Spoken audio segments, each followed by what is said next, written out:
Good morning, everyone.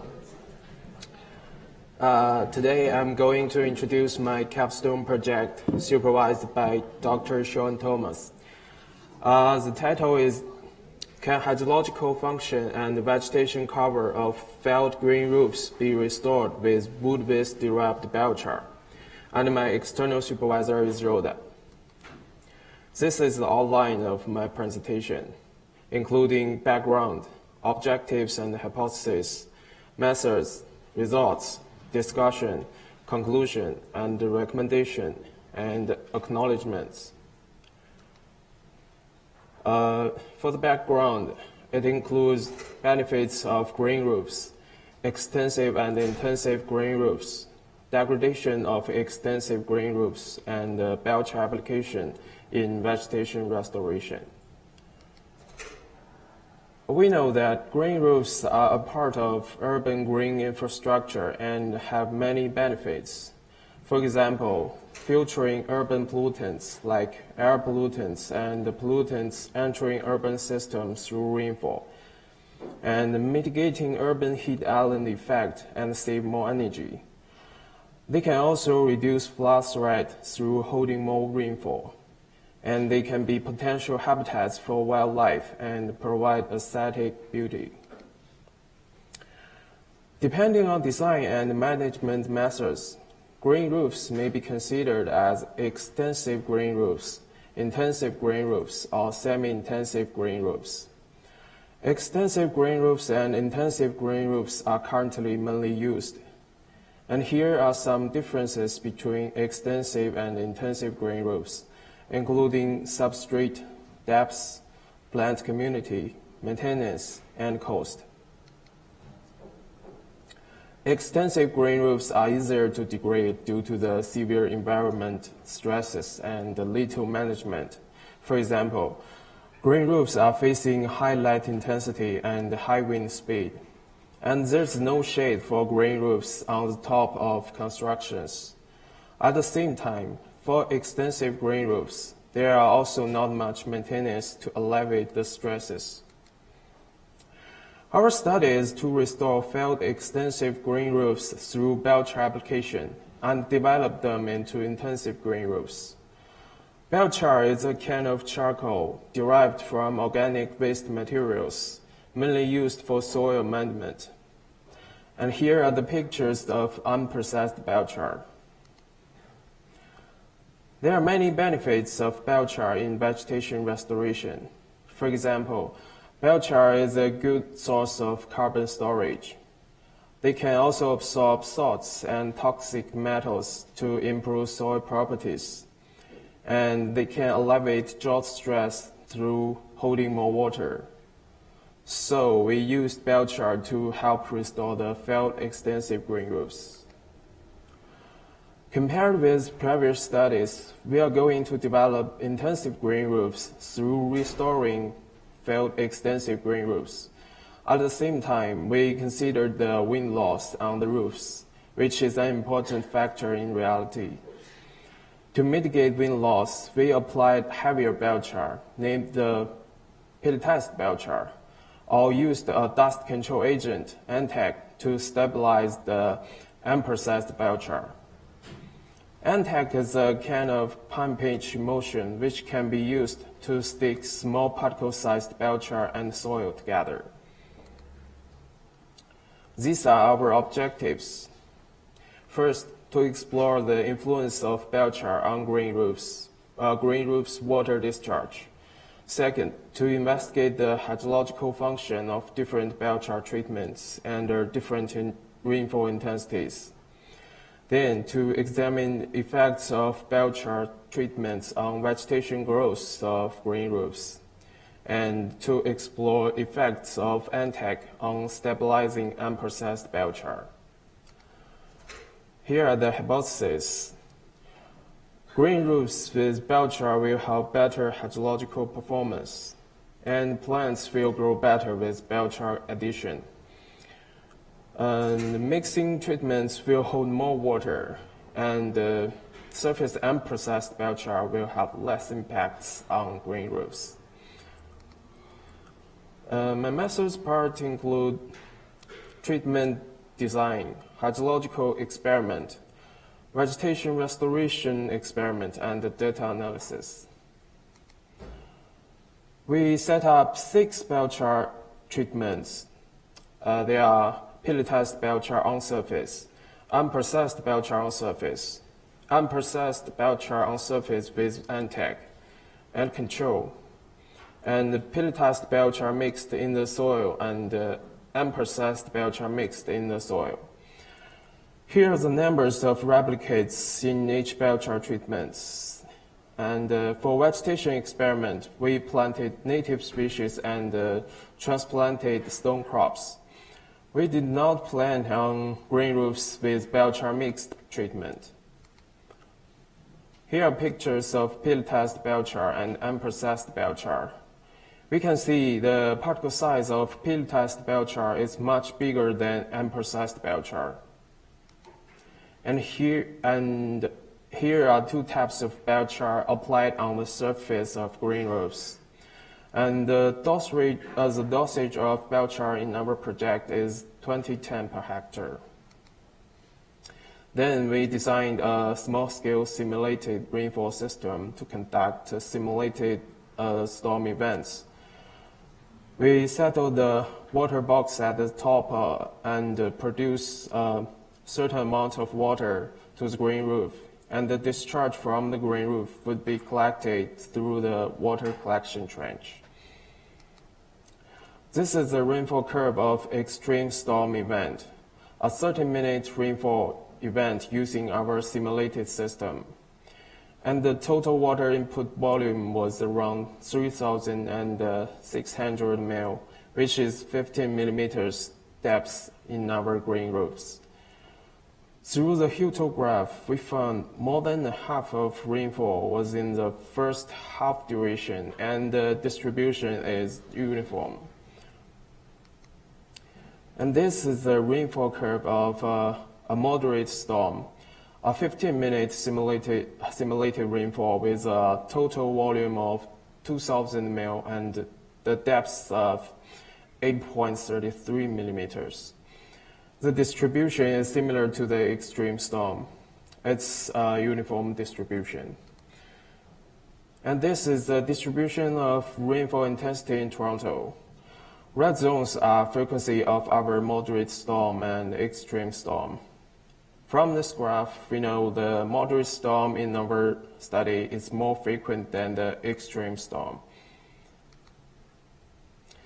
Here are the variables we measured in the hydrological experiments. Total discharge volume is the total amount of discharge water we collected from one green roof test. Peak discharge rate is the highest discharge rate of the whole duration. And peak discharge delay is the time between peak rainfall and peak discharge. For soil moisture, we measured soil moisture before and after the experiment and compared the change of values. For the vegetation experiment, we selected 8 native species and mixed their seeds together for each green roof tree. And here is the number of each species in one green roof tree. And for stone crop, we transplanted 20 stone crops to each green roof tree with no native species planted. And for the data, we analyzed total discharge volume, peak discharge rate, peak discharge delay, soil moisture, and vegetation cover. We mainly used Excel and SAS software. Excel was used to make tables and graphs. SAS was used to do statistical analysis. Main statistical analysis in our study were one-way ANOVA and non-parametric one-way ANOVA. Total discharge volume, peak discharge rate, soil moisture, and vegetation cover were analyzed using one-way ANOVA, and peak discharge delay was analyzed using non-parametric one-way ANOVA because data distribution of peak discharge delay is not normal, and the significance level in our project was p equals 0.05. The results include 3 parts: hydrological results of extreme storm, hydrological results of moderate storm, vegetation restoration, The first part is the hydrological results under extreme storm. From this graph, we found water discharge increased with rainfall input and reached peak value at 25 or 30 minutes. This graph is the results of total discharge volume. Different letters plotted on the error bars represent significant difference, and they are the results of multiple comparison. A was significantly lower than B. We can find that two mixed biochar treatments and unprocessed biochar with Entac had significantly higher total discharge volume than which in control and surface biochar treatments. In the peak discharge rate graph, A was significantly lower than B and C. So two mixed biochar treatments had significantly higher peak discharge rate than other biochar treatments. At the same time, unprocessed biochar with Entac was also significantly higher than control. For the peak discharge delay, there was no statistical difference found. The same, soil moisture change of different biochar treatments were not significantly different. Then it is the hydrological results under moderate storm. In moderate storm experiment, we did not consider Entac addition anymore because Entac produced too much surface runoff in extreme storm experiment. And the discharge volumes of all the treatments increased with rainfall input and reached peak value at 15 minutes. For total discharge volume under moderate storm, control had the highest volume. Letter A was significantly higher than B and C, so surface pelletized biochar, surface unprocessed biochar, and mixed and processed biochar treatments had significantly lower values than the value of control. For the peak discharge rate, values of two surface biochar treatments and mixed and processed biochar treatment were also significantly lower than value of control. For peak discharge delay under moderate storm, it was also not affected by biochar addition. And soil moisture was also not affected by biochar treatments.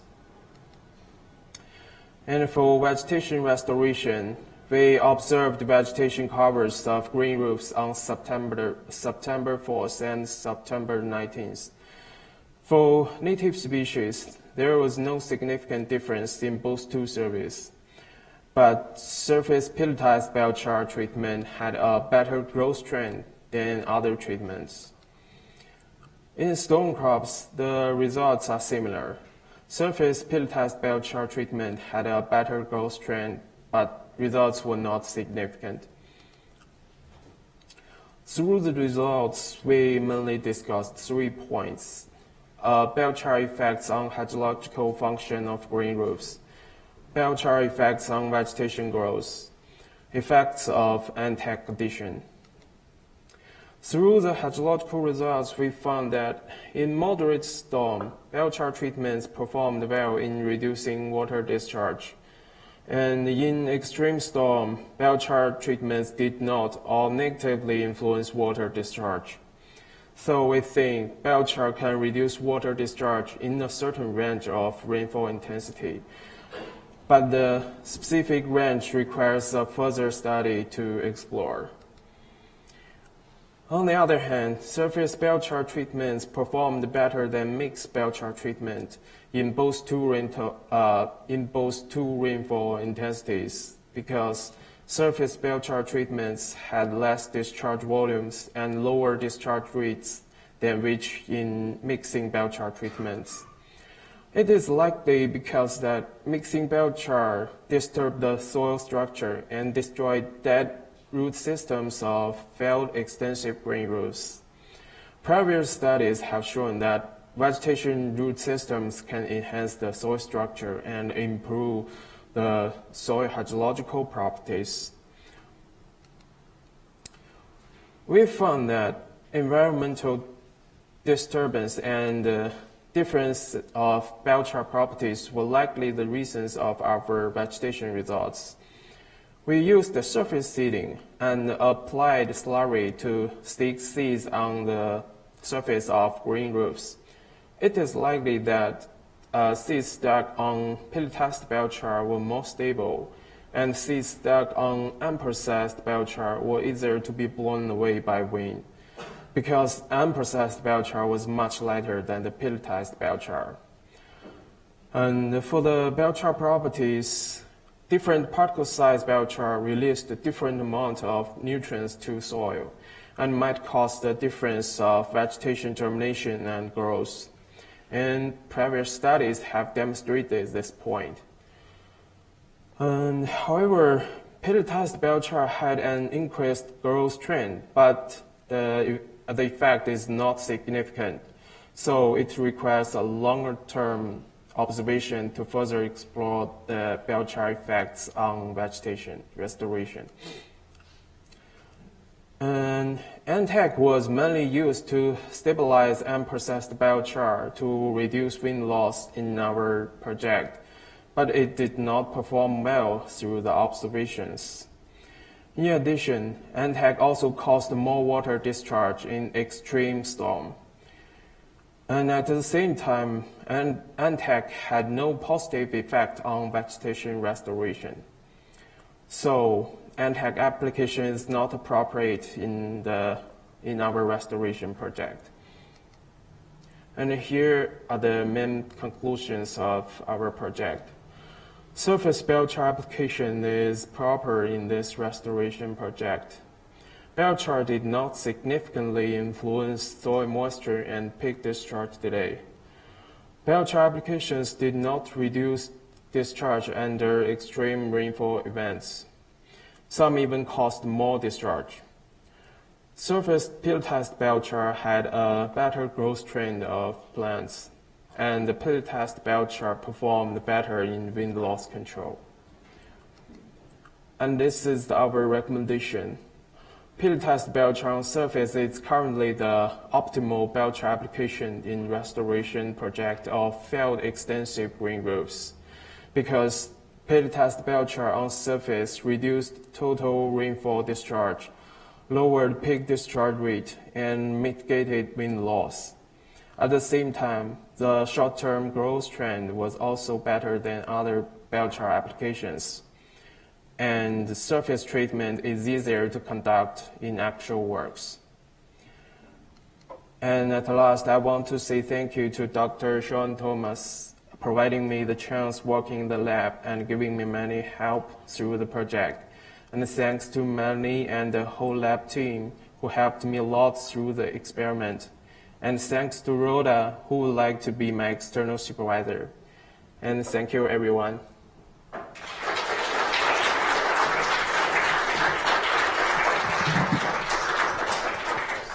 Just check if she's on there. Yeah, she's on. Yeah. Rhoda. Oh, that's okay. Hello, Rhoda, are you there? I am. Can you hear me? Yes, great.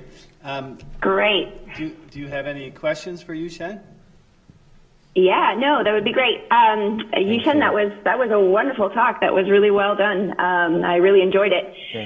You had spoken near the end about some of the cover estimates that you had found, or the results from adding the different biochars to both the native plants and the sedum. Yeah. Now, you had just seen some trends. Do you think that with a larger sample size, you might see those trends actually resulting in a significant difference in cover? Or do you think that it's very variable depending on different roofs, microclimates, or other factors that might be at play? Would you be able to discuss that a little bit? Thank you. And I think our vegetation results is just the short-term results, and some native species didn't germinate before this winter. And so I think for the vegetation effects, we need to see the long-term observations. Yeah. Okay. Thank you. And then as a follow-up to this, how do you think that would impact the application of biochar, specifically if you use the pelletized?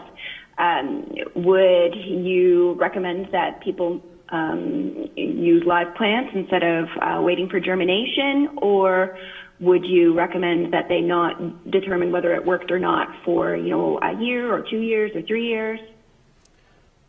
I think at least we need to see after this winter, because according to many suggestions, some native species may just germinate after the winter. Because our observations are just 2 months observations, so maybe it's just too short for the. Yeah.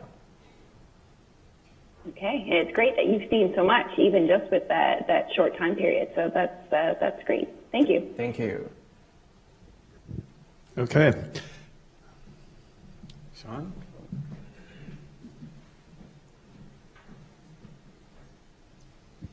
Thank you. Thank you, Yushen. There's a puzzle that your results give, and that's, a surprising result was that the simulated extreme rainfall event, we actually saw higher discharge from the biochar treatments, or some of the biochar treatments. Yeah. And even though there was a moderation of the discharge under a moderate storm event. So what could be the mechanism for that? Why would biochar actually result in higher discharge under certain rainfall conditions? You mean not just for extreme storms? Yeah, for extreme storms. Why did we see this? Was not what we expected, right? We thought there might not be an effect, or there might be a moderation of discharge, but actually seeing higher discharge was not, what we expected at all. So why is this? I think the main reason is still the disturbance of soil structure. Yeah, from this graph we can see that only the pill test mix. What? Yeah, the extreme storm. Why did we see higher discharge in the extreme storm under certain biochar treatments? I think for the mixed ones, I explained it because of the soil disturbance. And for the unprocessed with the Entac, I think it's because of more surface runoff created, because the Entac just binded the biochar together. And for the other two surface treatment, I think firstly the results are not significant. Yeah, so maybe in the future we can use more sample size, a larger sample size. Yeah.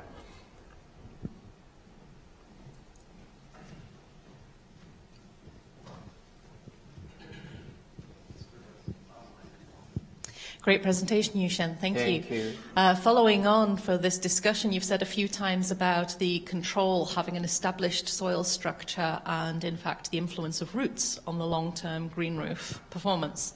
Could you tell us, please, just because I may have missed it, where did you obtain your controls, or how were these failed green roofs put together? Was it something you fabricated or something that you obtained from a rooftop somewhere? Actually, we just established our biochar on the failed extensive green roofs. So the extensive green roofs are just our substrate. The failed green roof that was on this building. Yeah. It was originally placed on this building, so that was then taken off. So that's what we got. I see. And so it was possible to remove it undisturbed in a modular system. Is that right? So the individual modules could be lifted? Yeah. Okay. That answers what I wanted to know. I just wanted to know a little bit about the history of these controls to give me an idea of how that root structure might or might not have formed. Thank you very much. Okay, thank you. Hi, Yushen. Hi. I had a question, and maybe you saw this in your perhaps literature review. Is there like a temperature effect for like a global climate effect? For instance, I know you're using a local climate, but if you were in a for instance, subtropical climate, with the biochar treatment, is there an expectation that the treatment would have a better effect or a reduced effect based on climate?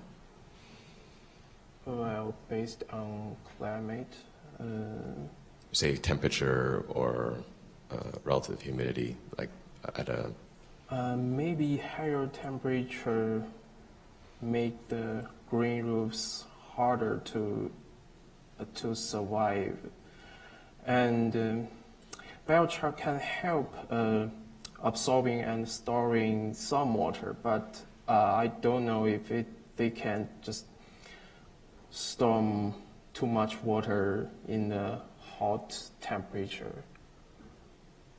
Is that Yeah, I'm just wondering. Yeah, I'm just wondering if you have some indication in the literature that the overall benefits or.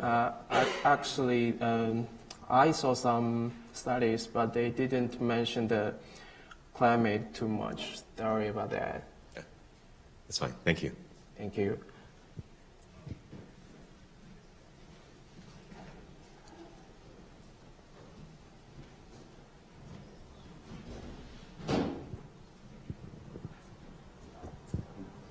Based on your research, do you think other type of soil amendments might have more positive results other than biochar?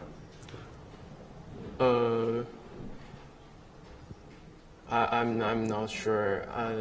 I didn't see too much other amendment methods in my literature review, but I think it should be like organic peat. Probably. I'm not really familiar with that. Thank you. Okay. Thank you, Yushen. Thank you.